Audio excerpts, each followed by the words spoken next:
quickly just updating our viewers on the same. So from 70,756, India has jumped to 74,281. That is another big spike that we are looking in the numbers that have been reported in a single day.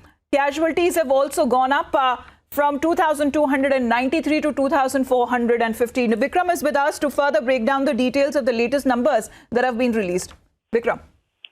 Well, Amita, the number of cases has been rising in Maharashtra, Gujarat, Delhi, and like we've been focusing on the rise in the number of cases here, what we also need to focus is the number of casualties that have risen. And yesterday, like you just pointed out, it was 2,293, and right now it is 2,415. So that makes it 115 plus 7 around 122. So 122 deaths have taken place in the past 24 hours. The majority share of them coming in from Maharashtra, which has already crossed the 24,000 mark in terms of cases. The current number of cases in Maharashtra is at 24427, and the deaths in Maharashtra is 921. So out of the 2,415 deaths in the country, 921 are from Maharashtra, and the second most affected state as far as the number of deaths across India due to the COVID-19 is concerned is Gujarat. Now, Gujarat, the total number of deaths is 537.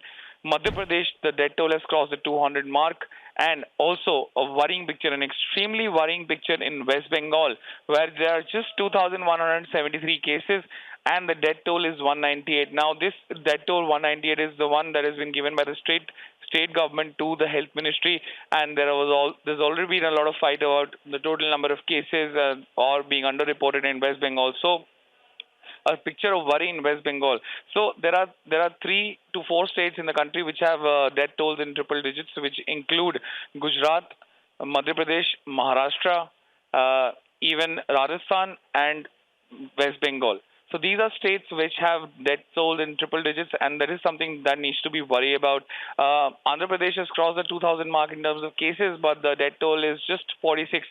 So yes, it's a picture of worry in a couple of states, and that I think what was underlined in the Prime Minister's speech yesterday, that the new lockdown, the fourth phase of the lockdown, is going to be state specific, and the date and the strategies and the containment. So clearly suggesting that India is almost reaching its peak, where almost on a daily basis 3,000 plus cases are being reported, and the deaths still now have gone up to 122. More than what was reported previously, taking up the total number of casualties to 2,415. On the hindsight, 32%, crossing 32% is our recovery rate that India so far is facing, but we're keeping the mortality rate below 3.5% itself.